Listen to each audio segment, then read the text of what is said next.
வாங்க அபி. என் வார்த்தையை மதிச்சு இவ்வளவு தூரம் வந்ததுக்கு ரொம்ப நன்றி. சொல்லுங்க, அப்படி என்ன விஷயம் பேசணும்னு என்ன வர சொன்னீங்க? சொல்லுங்க. நான் நிறைய பேசணும் அபி. என்னுடைய எண்ணங்கள், நிலைப்பாடு, என்னோட சூழ்நிலை இதெல்லாம் பத்தி நான் நிறைய பேசணும்னு நினைக்கிறேன். ஆனா இப்போ இல்லை. நான் இப்போ பேச வந்த விஷயம் வேற. அபி, உங்க அப்பா மண்டபத்துக்கு வராமல் போனதால உங்க குடும்பத்துக்கு ஏற்பட்ட கஷ்டங்கள், அவமானங்கள் ரொம்ப வருத்தமா இருந்துச்சு அபி. மனசுக்கு ரொம்ப கஷ்டமா இருக்கு. இத பேசுறதுக்கு தான் என்ன வர சொன்னீங்களா? இத போன்ல சொல்லிருந்தா நான் வந்திருக்கவே மாட்டேனே. அபி, உங்க அப்பாவை பத்தி பேசிதான் ஆகணும். அவரை பத்தி பேசுறதுக்கு என்ன இருக்கு? என்ன இருக்கு?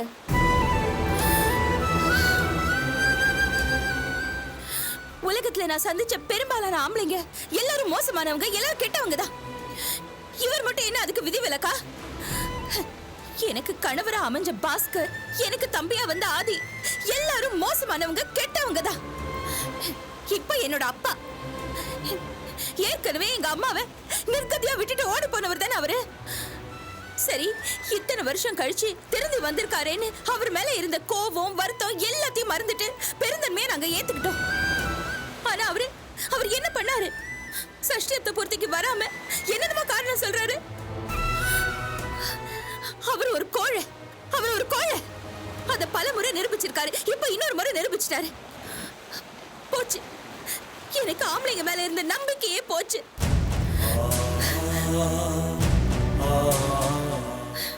நானும் பாஸ்கரும் பிரியறதுக்கு காரணம் என்ன? அவருக்குள்ள இருந்த ஈகோ, தானுங்கிற அகந்த, ஆம்பளைங்கிற திமிரு. இதே திமிரு ஆதிக்கிட்டயும் இருக்கு. ஏன் இதே திமிரு அன்னைக்கு என் அப்பா கிட்டயும் இருந்திருக்கு. அதனால்தான் என் அம்மாவை அம்போன்னு விட்டுட்டு போயிருக்காரு. எதுக்கு ஆம்பளைங்களுக்கு இந்த திமிரு? எந்த விதத்துல பொம்பளைங்க தாழ்ந்து போயிட்டாங்க? எல்லா இடத்துலயும் ஆணாதிக்கம். அதுக்கு எதிராக நின்னா தோ இப்ப இங்க புலம்பிட்டு நிக்கிறேன். இந்த நிலைமைதான், இந்த நிலைமையில தான் நிக்கணும். என் அப்பா என் அம்மாக்கு பண்ண துரோகத்துக்கு அம்மாவோட கால்ல 100 முறை சாஷ்டாங்கமா விழுந்தாலும் அவருக்கு விமோச்சனம் கிடைக்காது. கண்டிப்பா கிடைக்காது. அபி, என்ன பேசுறீங்க நீங்க? அப்படியே காலில் விழுந்து எந்திரிச்சு அதனால விமோச்சனம் கிடைச்சிட்டா கூட அதெல்லாம் ஒரு வாழ்க்கையா? சரி, அப்படியே காலில் விழுறவன் என்ன பரிசுத்தமான ஆளா மாறிடுறானா என்ன? இந்த நாட்டில் 3/4 பேர் காலில் விழுந்து எந்திரிக்கிறான். அதில் எத்தனை பேர் நல்லவனா இருக்கான் சொல்லுங்க பார்ப்போம். 90% பேர் ஃப்ராடு. அதில் இன்னும் இருக்கிற ஒரு 8% பேர் வேற வழி இல்லாமல் காலில் விழுறான். அதில் மிச்சம் இருக்கிற 2% பேர் தான் ஏதோ தன் உணர்வுகளுக்கு மரியாதை கொடுத்து காலில் விழுறான். அபி, உங்களுக்கு நடந்த விஷயம் ஒன்று சொல்கிறேன் கேளுங்க. எங்கள் ஊரில் ஒரு சாமியார், நான் சின்ன வயசாக இருக்கும்போது வந்தார். மிகப்பெரிய சாமியார்.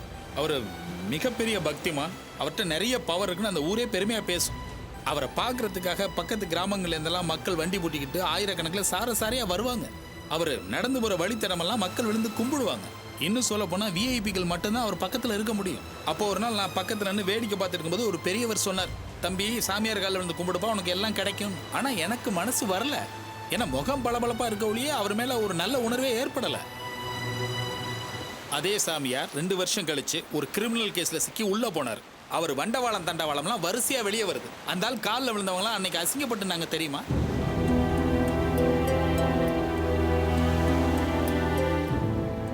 அது மட்டும் இல்லை, எங்கள் ஊரில் இன்னொரு பொம்பளை சாமியாடி. அப்போ சின்ன வயசில் எல்லாரும் போய் காலில் விழுந்து வணங்குவாங்க. ஆனால் எனக்கு அந்த மாதிரி எதுவுமே தோணாது. ஏன்? என்ன காரணம்? ஈகோவா இல்லை ஆணாதிக்கமா?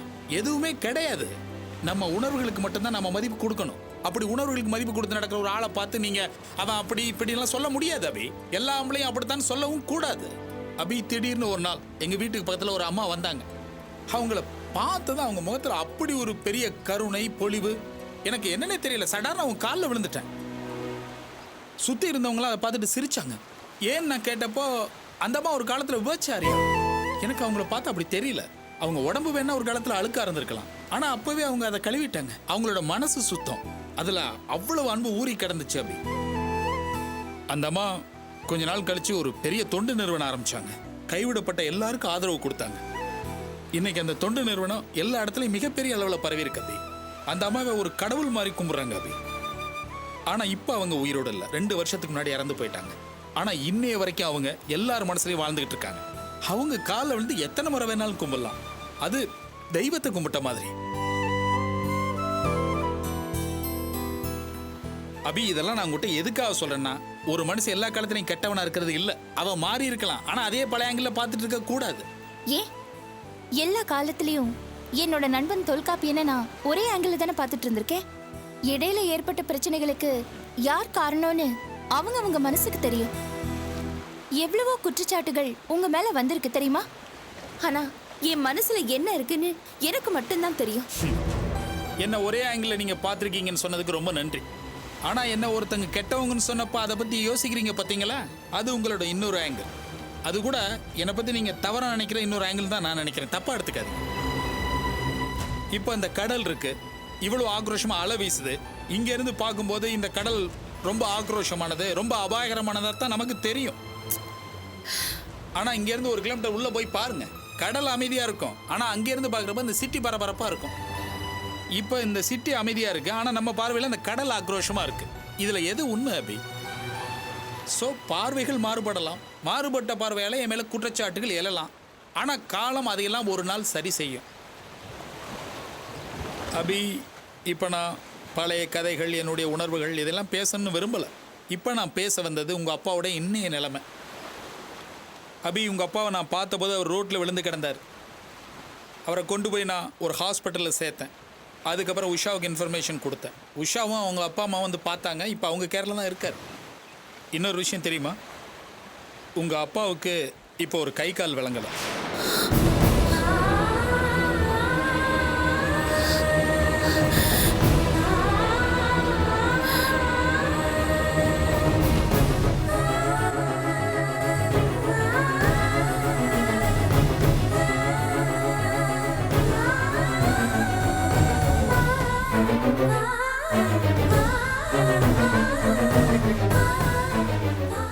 அபி, உங்க பார்வையில் அவர் ரொம்ப மோசமான அளவும் தப்பான அளவும் இருக்கலாம்.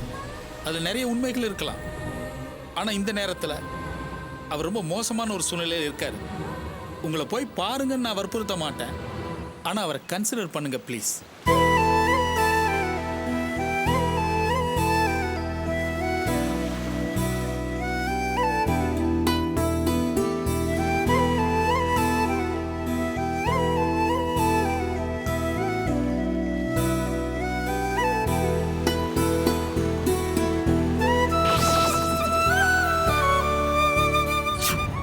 தொழிலதிபர் ஈஸ்வரோட மனைவி கற்பகம், அவரோட பிள்ளைங்க அபி, ஆனந்தி, ஆர்த்தி, மனோ, இதெல்லாம் இந்த உலகத்துக்கு தெரிய வைங்க. உங்க 2வது மனைவி காஞ்சனா இதை ஏத்துக்க மாட்டாங்க. உங்க பையன் ஆதிக்கு தெரிஞ்சது உங்களை கொன்னே போட்டுருவா. போடட்டும், என்னை கொண்டு போடட்டும். என் மனைவி கற்பகத்துக்காக என்ன கொண்டு போடட்டும். என் பொண்ணு அபிக்காக என்ன கொண்டு போடட்டும். நீ பணத்தை கேட்கல, சொத்தை கேட்கல, என் வீட கேட்கல. என்ன கேட்ட? உரிமையை தானேமா கேட்ட. உறவை கேட்டேம்மா. அப்பாங்கிற உறவை கேட்டேன்.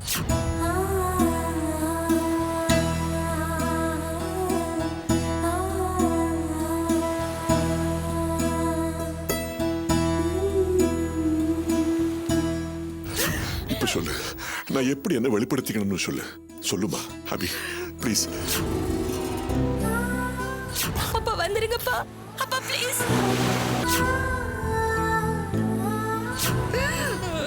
என்னம்மா அது? இப்படி எங்களை எல்லாம் கூப்பிட்டு வச்சு அவமானப்படுத்தி அசிங்கப்படுத்திட்டீங்களே. நல்லா இருக்குது. இதெல்லாம் நல்லாவா இருக்கு? சஷ்டியத்தை பூர்த்தி பண்றதுக்கு ஒரு தகுதி வேணும். நீங்க எல்லாம் போய் களை இழுத்து அப்பாங்கிற வார்த்தைக்கு அர்த்தமே இல்லாம பண்ணிட்டீங்க. இப்ப நான் உங்களை என்னன்னு சொல்லி கூப்பிடுறது? அபி ப்ளீஸ், என்ன நடந்ததுன்னு? போதும் போதும், இனிமே ஒரு வார்த்தை கூட நீங்க பேசக்கூடாது. போங்க. ஐயோ, போங்க இங்கிருந்து. போயிடுங்க இங்கிருந்து.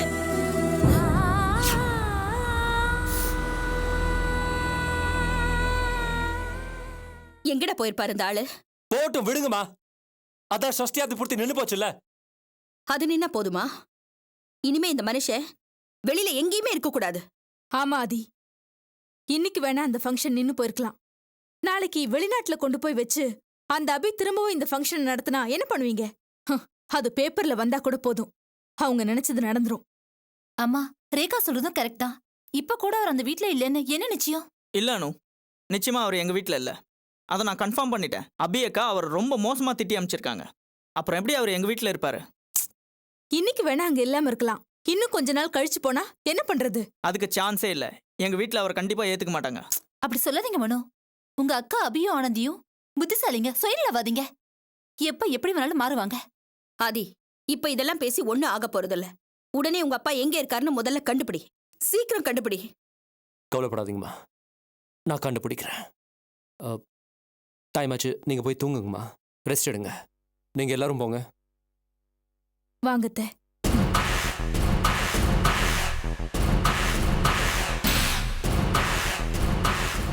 கரை. பாஸ், என்ன பாஸ்? தேவராஜ் நாட்கள் மட்டும் இல்லாம நீ வெளியிலயும் 2-3 நாட்களை செட் பண்ணிக்கோ. சிட்டில ஒரு இடம் விடாம தேடு. அந்த அபியையும் ஃபாலோ பண்ண. பாஸ், ஏற்கனவே ஒரு தடவை அபியை ஃபாலோ பண்ண போய் ஃபாலோ பண்றதுன்னா நீ இல்ல, நீ செட் பண்ற ஆளுங்களை வச்சு. அபி மட்டும் இல்ல, அவ சம்பந்தப்பட்ட எல்லா ஆட்களையும் கண்காணிக்கவை. புரியுதா? புரியுது பாஸ். அவரை எப்படியாவது கண்டுபிடிச்சாகணும். போ. Okay pass.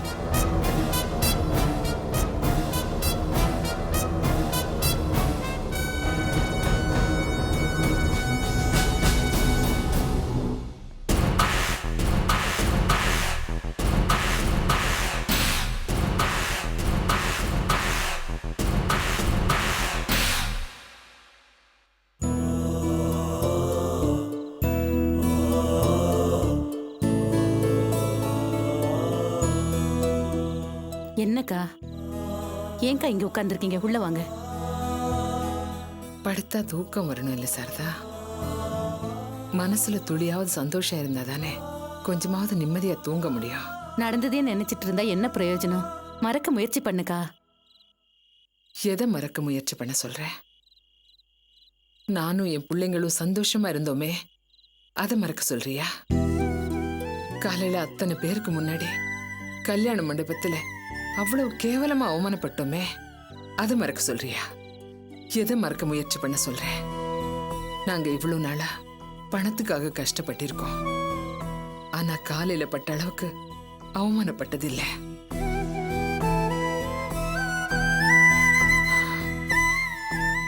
பாவம் என் மக இந்த ஒரு நாளுக்காக எவ்வளவு சந்தோஷமா ஓடி ஓடி உழைச்சா தெரியுமா?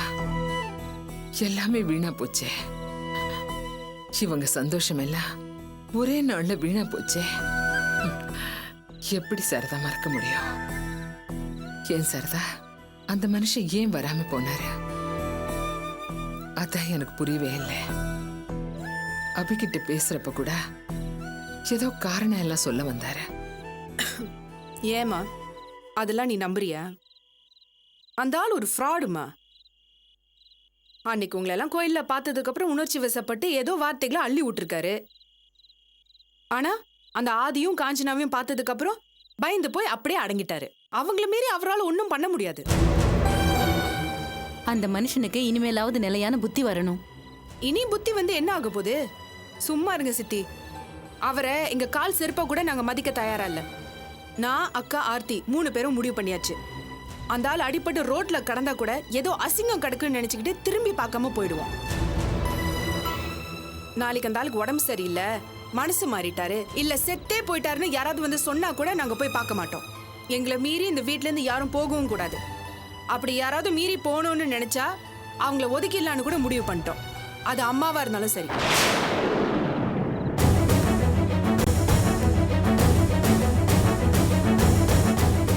வாக்கா, வாங்க, கவலைப்படாதீங்க.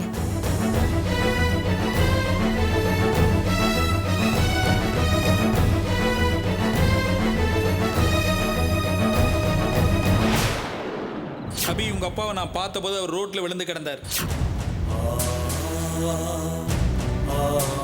உங்க அப்பாவுக்கு இப்போ ஒரு கை கால் விளங்கல.